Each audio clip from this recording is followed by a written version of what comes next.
feel like there's so much that comes to this property that isn't particularly the families that is here, but they were here during that time and they know this place, and this is like the only thing that hasn't changed during that time. Oh, wow. Oh, I got chills. Me too. Thank you so much. It was Ooh, we've gotten a few people that seem to just pass through here. So do you stay in this house? Yes. Yes.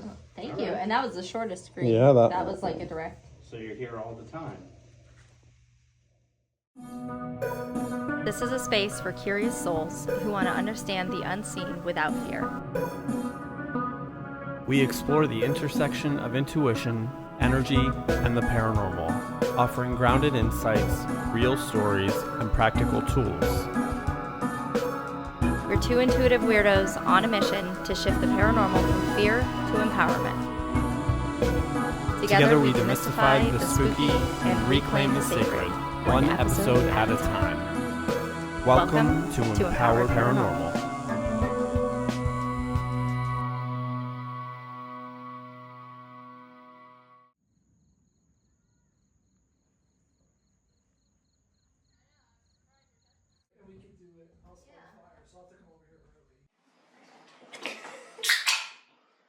Slancha.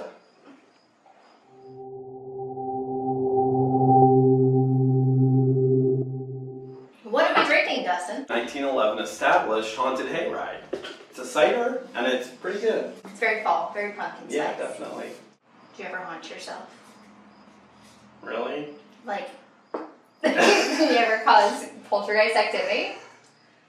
Not that I'm aware of. Oh, I have. I'm not surprised. Have you? So, trauma, right? Mind. We are more powerful than we think we are. So today's episode is about how you are a ghost in a meat suit and you can cause paranormal activity.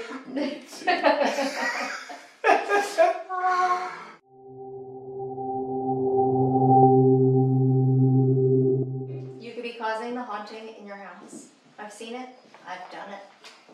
Well, there definitely are theories that psychokinesis and poltergeist activity they have similar traits. How scared were you when you realized it? Well, I was going through a really traumatic time, and then on top of it, shit was moving in our house. Can we swear? Yeah, Definitely why swear. And our attic door was opening. We'd wake up in the morning to our attic door opening. So that was like, what the heck's going on? I also, at that time, was having a lot of other scary things, like the sleep paralysis and things like that happening. So it was a lot of stress. And lights were going off. I haven't even evaluated all the things that I probably made happen in my house as a kid. This just happened a couple of years ago. All this stuff. So. Yeah. Well, I mean, there's also that theory of quantum mechanical where they talk about how when you're going through puberty, something happens, something gets triggered in your brain where it can cause things to move or it can cause things to happen, and that also is part of like the psychokinesis theory. Remember in the 80s when they released all those files from the CIA about how paranormal events can happen or how we affect them? It's so interesting. Mm-hmm. I really just wonder how all this works and how we know we're not affecting an investigation. Yeah, like my voice coming through on 3 different devices in 2 different locations. Double in 2 days. ganger! What is happening? Yeah. The brand new piece of equipment, the necrophonics, how would that have my voice on it already? I don't know, it's very mysterious. Yeah. So am I causing that too? So now we're having a hard time figuring out how much I am influencing investigations. So, fun. Yeah, really fun. Your emotions can change everything. They really can. I mean, speaking on a very basic level, but I think that there's a lot of things that we can do to prep ourselves before we go into it, such as just kind of, you know, whether it's a simple mantra or something like that to kind of collect your thoughts and think about what you're going to do for that investigation. But I don't really know. Your energy definitely is a big part in all of this.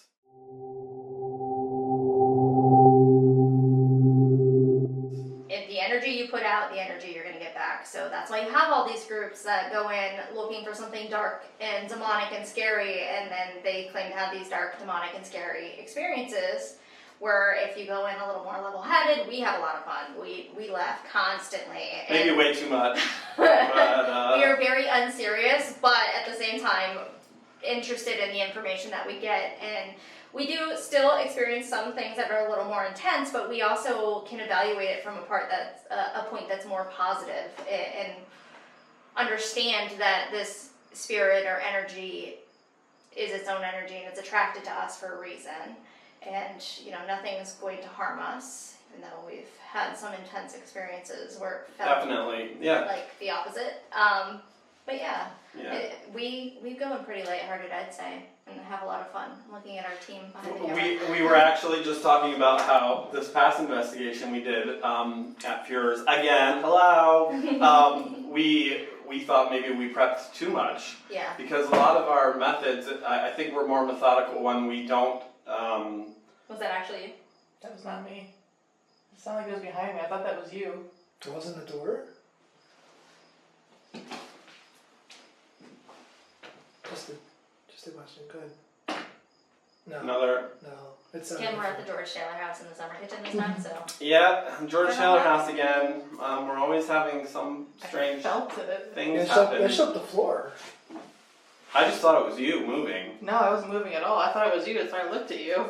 No. I thought you slammed That your was foot over down or there. something. It was rude. You were in the middle of a good thought, too, damn it. Yeah. Did I didn't slam my foot down. I don't No. remember slamming my foot down. No, it definitely came Slam your from foot there. down. See if it did. No. That I mean, it sounded like it that came sounded from like. you. that came this way. Yeah, that's what I thought it came too. from the stairs for sure. Yeah, it was like this area. Are we disrupting your slumber?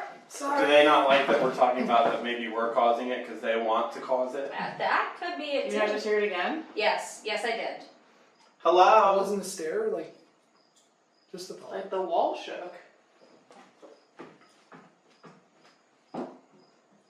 Gonna go stay on the creepy steps? Sit there, I'll see. Yeah, he didn't hear it the one time something came. We had that group here. That I heard. That one I And heard. it was loud. like something coming down the stairs, Okay. and all of us except Jason heard it. And I was sitting on his lap, and we were right in front of the door. Sorry. All right, sorry. Wow.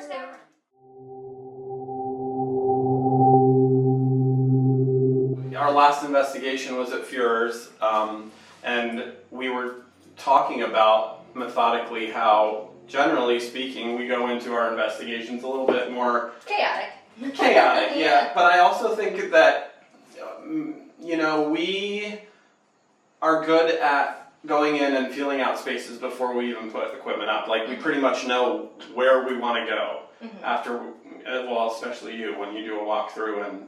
But I think maybe this last time we were a little too methodical about it. I mean, you and I were texting, and I was like, I want to do this, I want to do this, I want to do this, and we definitely got activity, but it wasn't, I feel like, till much later in the evening, and I think that's when we were being a little bit more... Yeah, it's when we threw away the plan, and we had the bar owners come and join us, and the one bartender. That's when we finally getting activity, like good activity, solid activity. So... And a previous, maybe, yeah. bar owner. Yeah, a different Showing one from the up, first time, yeah. which is awesome. I mean, I know for myself personally, speaking of methods, maybe not so much with the investigation part, but I really do try to clear my head and think about what I'm going to be doing and what I'm putting myself into. I think, especially having a level head and a clear head is really important for this. I start my investigation of a place, and these guys don't tell me the history on anything when we're going into a place. So I start my investigation once I know about it. I will start kind of trying to think of the place, try to dream. I ask my guides for dreams about it. And then about 15 minutes away from the location in the drive, we shut off the radio and I just focus in and see what I can start getting as we drive up. Yeah, and then as far as our investigation goes, we have her go in first. We'll let you walk around, see what you're picking up, and we try to record all of it just in case there's anything that we forget.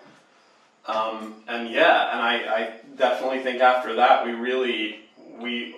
already know after that what we're gonna, Where our to put plan equipment. is. Yeah. What where you want to attack first, where the most energy was, or the most confusing energy is. I mean, there's no one way that we do it. One day it might just be, oh, there was a lot of energy here, let's do that. Or I'm getting this from a specific person, we're going to follow that. Or there's a place that's really confusing, so we know we want to go back to that area because the message that I was receiving wasn't as clear.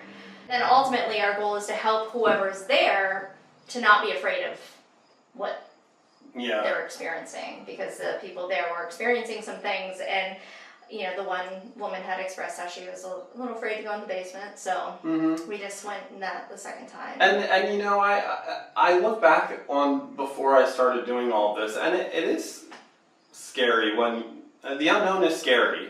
I mean, even after doing this, we maybe have got a bit more of a shell on us than we did before, but anything that you can't see, or when you're getting a sensation like somebody's touching you, that's terrifying. I mean, we said it in the first episode, we are not afraid of admitting that we definitely jump or get scared. I think that that's all part of maybe the allure for some people.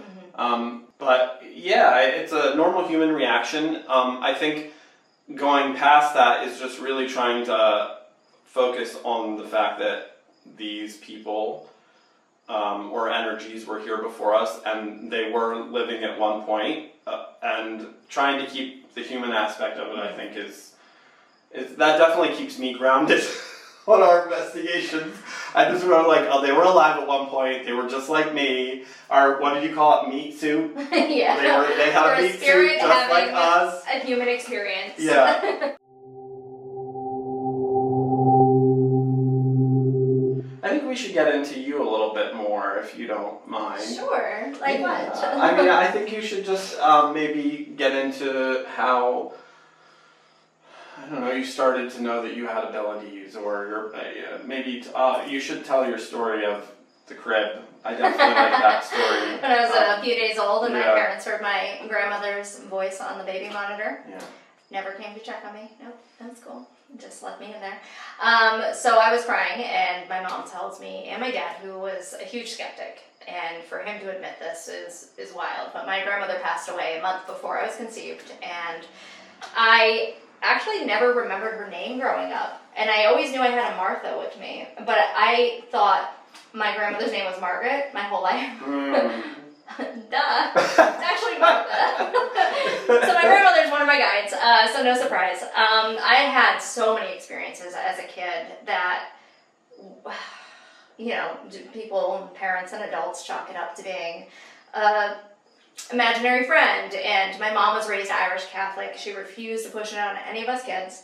So when I talked to her about that stuff, it was just, my imagination. And then when I became an adult and we were talking about it, she's like, yeah, I have those dreams too. And it's just your imagination. Yeah, no. I was like, oh, now you admit it, Mom, thanks. Yeah. She's like, but it was confusing for her. And anybody who's raised in a strict religion, she went to Catholic school and all of that, it's harder for them, I think, to accept, because they're taught that these things are demonic and all of it's demonic. But we know that that's not true, and I'm so grateful that my mom broke these generational curse of religion and did not push us kids into it, because I've been able to find spirituality in that way and really embrace my gifts in that way. I've been on and off with my gifts my whole life. I noticed when I didn't believe in a higher power and I refused to believe that there was anything higher than us, I stopped having experiences altogether. Okay. So then when I started finding spirituality and believing in myself, I was having readings again and doing readings. I've given a few. I was 18 when I I guess my first one when I was 13 at the sleepover. Yeah. Oh, yes. I love this story. You gotta tell this too. You don't become the popular girl in school by seeing dead people at your 13th birthday party sleepover. So, weirdo. We would have been best friends though. I know. Too bad we didn't go to the same school. A friend of mine, weird too. We were 10 days apart, She's November 1st, I'm November 11th, and she and I look so much alike at that age that my mom confused us when she was picking me up from, we were in the same hunter safety course. Yeah. I grew up in Redneck, PA, by the way, in case I didn't give it away. So did I. So we had like a joint birthday party, and it was at her grandmother's farmhouse, old farmhouse up in Bradford County, and I can't remember how many of us girls there were. There was a couple of us, and we started going up the stairs in the farmhouse, and I just dropped on the stairs and closed my eyes and said, I can't go up there, there's an angry man, I'm scared, like I can't do this. And so the girls like surrounded me, they got me up the stairs and into a room, and I was like, this man's angry. So my friend, whose grandparents' house it was, she said, yeah, I guess this place is haunted. My grandparents say he like slams doors. Yeah. And he's always in that hallway at the top of the stairs. Oh. I'm like, oh, cool. Yeah, you're like, yeah, I saw him. Yeah. So I always had experiences where dreams, especially, I could dream before people were gonna pass. But my dreams, I can't dial 911. So I don't always see who. I'll be in a scenario in a place around the town or whatever. It'll kind of give me clues as to who it's about, or who it's related to. But then in my dream, I can't dial 911. And then I wake up and I find out somebody passes. Always. I feel like I've read something that there's like a theory about that with numbers in your dreaming. Like you can't see numbers and and maybe letters. I don't know. Maybe I'm getting this wrong. No, you definitely can't have the date. Yeah. Yeah, there's something with you can't ask the date. I don't know what that is. Oh, we gotta look that up. Yeah. We'll cover that gets into astral projection and all that stuff, like dream walking. So yeah, that's a whole other topic. Yeah, so rein it back in, Dustin. Woo! We're getting way out there. Sorry, we'll try to focus. I gave a reading to a friend when I was 18, and then when I was in massage school when I was 21, I did actually a massage school, by the way. Speaking of energy, I was one of a few people that could not figure out how to ground energy. So I'm not a practitioner now, but I went through Ithaca, New York, if you know of that place. It's very woo-woo, but and it was right after I got out of the Army. So that was a huge hard transition in itself. Yeah. And I absorbed just so much. I could not figure out how not to absorb people's ailments. And then I was seeing things in the classroom. I could see loved ones around other people. So a lot of that. Yeah. It's funny, you're bringing all this up because I'm going through that right now where I'm trying to realize how not to absorb everybody else's emotions all the time. And you don't even realize you're doing it unless you start to look into it, and it's awful. It wasn't until these last few years that I even figured it out. I'll be 38 in November, and I just figured this out. My whole life I've tried. You know what? It doesn't matter what time you figure it out in life. Like And that's why I tried to push away, because it scared me. Nobody helped me through this, and I was scared. And, we had that experience of that teen that came in, and I got put in a situation twice where I wasn't protected when I thought I would be. And that pushed me to seek guidance. So, funny enough, I started watching TikToks and people that could do this, and I did a consultation with Cinnamon Clark. And she's been on pit bulls and parolees, and she's an animal psychic. And I didn't know that when I started doing this. I did the consultation, and in this consultation, she's like, you could join my class, sure, but you could help me teach it. And I was like, damn. Wait, you mean I'm for real? You're like, wait, say that again? Yeah, no, that was a validation that I needed. I just needed somebody who was far better and more established than me to be like, no, you do this. Yeah. Right. I mean, we talked about that last episode, how validation is so important. You growing up, you didn't feel like you had that somebody to lean on for those particular events in your life. And I can't say that I had an awful time growing up as far as that's concerned, because I feel like when I was younger, it was a lot easier for me to forget them when I was being told that, oh, it's just a dream, or oh, you're, having a nightmare, and I suppressed so much. And I think that it wasn't until more so when I was living on my own, and that's when I started having my more experiences again. The can of worms opened up, and I just was Stuck with in that. a predicament again. Yeah, and it really does make you understand how real and dramatic it can be for people, and especially like I was living by myself. I didn't have anybody to lean on, so trying to talk to somebody, I just felt crazy. In fact, I don't even think when I the first experience I had when I was living on my own, I don't think I said anything to anybody for like 3 days, and those 3 days I didn't sleep at all. I was up all through the night. Now looking back on it, you know, when you can kind of talk yourself through things, it's so much easier when we have that support and those connections where we can talk about them and come up with a game plan. Empower. Empower paranormal, that's what we are. Yes.